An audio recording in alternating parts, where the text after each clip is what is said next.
This is your weather video for Sunday, February the 12th, 2023. I'm meteorologist Bill Murray, trying a new format today for the video, so tell me what you think about it. Let's go out there and look at current conditions across Alabama early on this Sunday morning.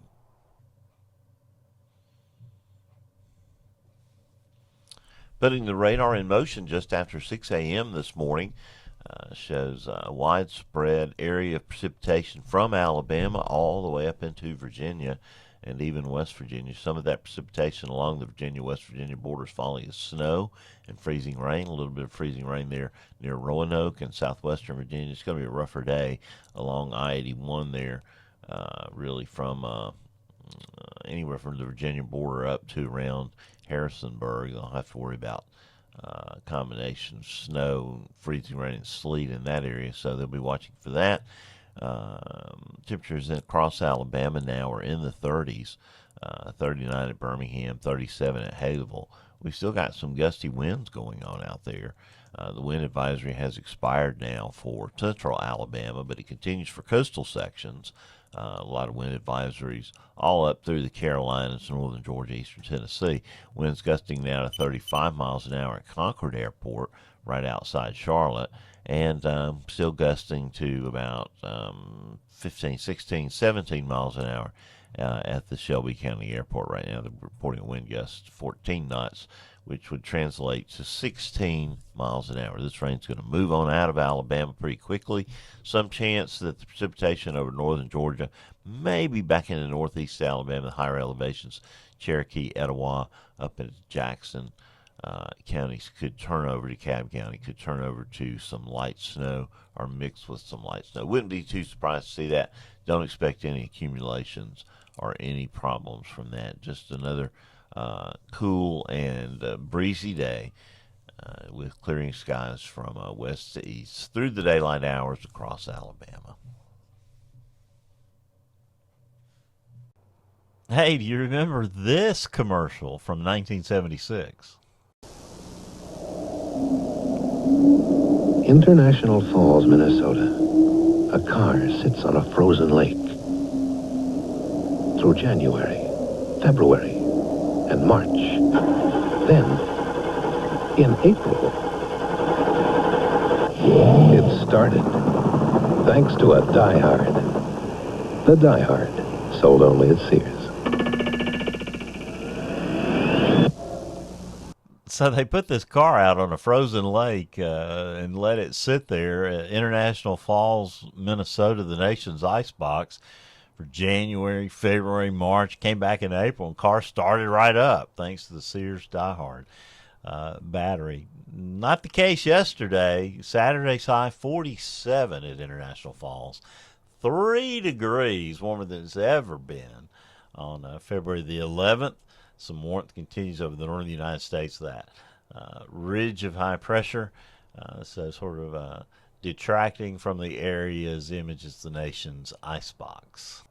And going to the map wall now, looking at the upper air pattern across North America, showing sort of dual upper lows there, one over the southeastern United States. It's brought us quite a bit of rain and miserable conditions across Alabama. Going to bring some wintry conditions to the northeast there, and another system there off the southern California coast that we'll be dealing with over this week. Let's see how the upper pattern evolves. The first upper low moves on out and weakens with time. That second system off California moves into the Midwest on Tuesday, and as it does, it will bring a band of showers and thunderstorms our way by late Tuesday night. That's going to be like its upper system running out of steam. You see, it kind of falls apart there. Second system rotates into the plains by Thursday, and it's heading toward the Midwest. That system will bring a chance of severe weather to Alabama, parts of the South on Thursday. We'll watch it very closely. And then a ridge of high pressure will build in over much of the eastern half of the country. Big subtropical ridge over the Gulf of Mexico, keeping it cut off there. But another system will be moving into the western part of the United States by the early part of week 2. And that will bring more rain our way as we continue to be in a very progressive system, a very progressive pattern across North America for now. This is the surface low this morning there over central Georgia. Dynamic cooling associated with the upper low could produce some snow as we go through the morning hours over North Georgia, perhaps rotating back into northeast Alabama. Now, the precipitation is ending fairly quickly, so anything that does fall is going to be light. And temperatures, the atmosphere above freezing, so I don't think we'll have much of a problem. But if we do get any bursts of snow, which we can see with an upper low, they've happened here before, you could whiten the ground. I think the roads, though, will stay wet. The precipitation will move out of eastern sections of the area fairly quickly. It should be out of here by early afternoon. We'll see clearing skies from west to east. Now, it probably will take till most likely 4 or 5 o'clock in the afternoon for the clearing to reach our friends over in East Alabama around Anniston. But most of the area should see sunshine by this afternoon. High temperatures across the area today are going to continue to be cool. The entire northern half of the state stays in the 50s today. Struggling to get to near 60 will be overnight lows tonight. Quite chilly, centering somewhere around 32 degrees. Colder readings to the north, about the northern third of the state, remaining below freezing tonight. Now, as we go into the day on Monday, actually a beautiful day. High pressure takes charge. We stay dry. High temperatures on Monday be a little bit warmer than those of today, warming into the lower 60s across much of the area. And then we go into Monday night. Temperatures will drop to around 40 degrees as we begin to see our atmosphere modifying and going back to a more warm and moist regime.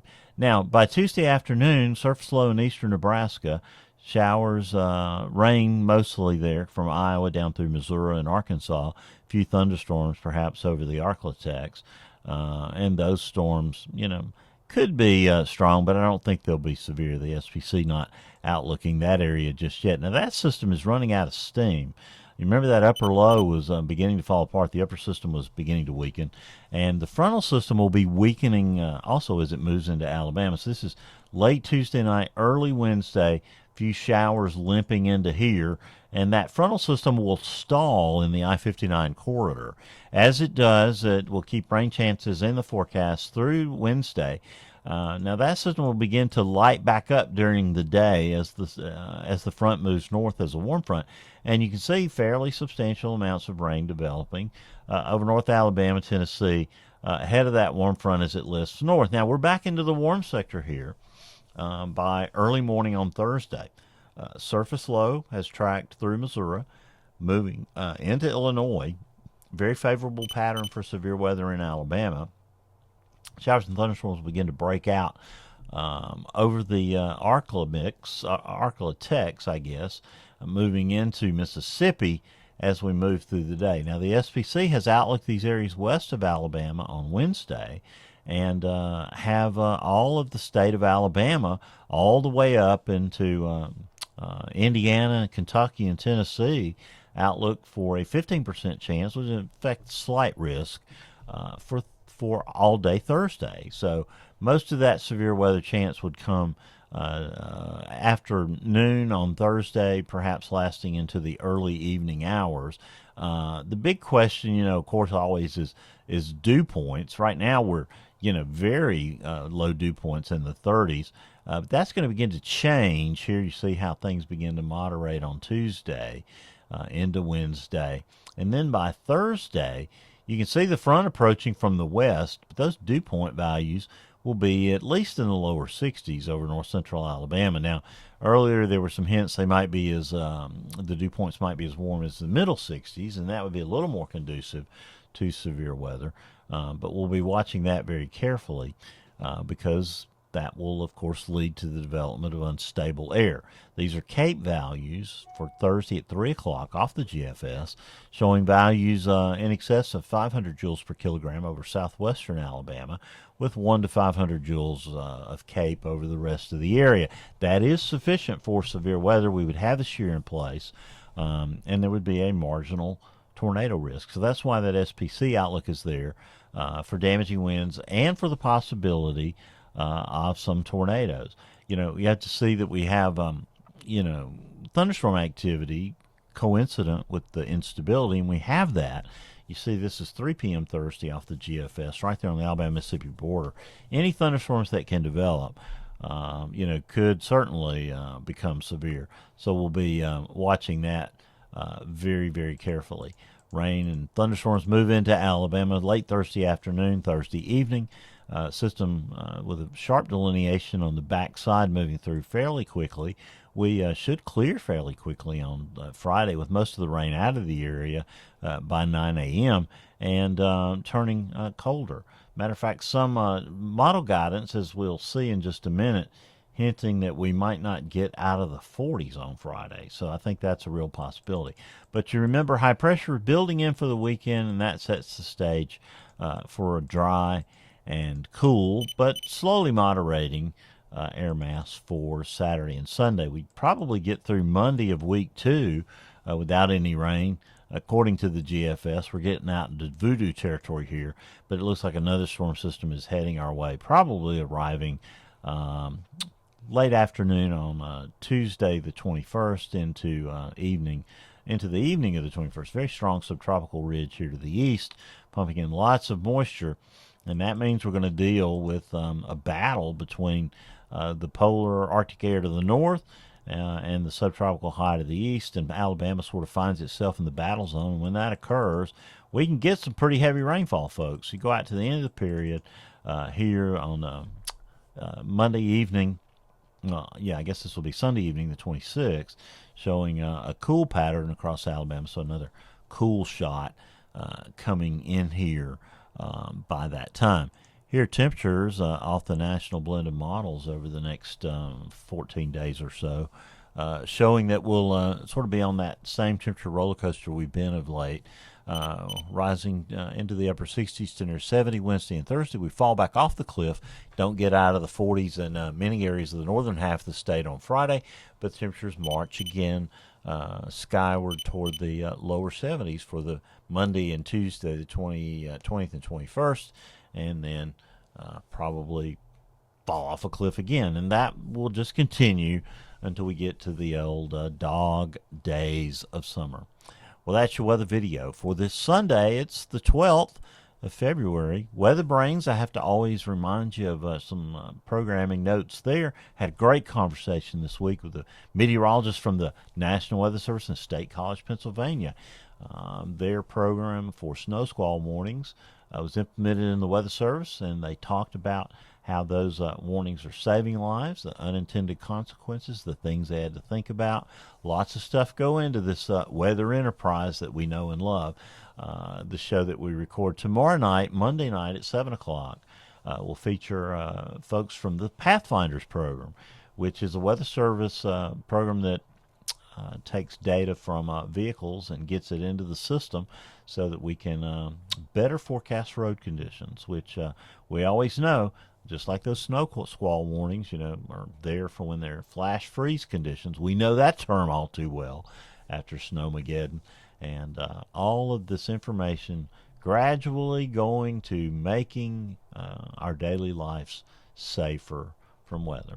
Well, that's my video for this Sunday. James will be here 2 days all week. Scott will be here next Saturday. I'll be here next Sunday. And when I get that chance, I'll always remind you to keep an eye to the sky, because you'll always have something fun to look at.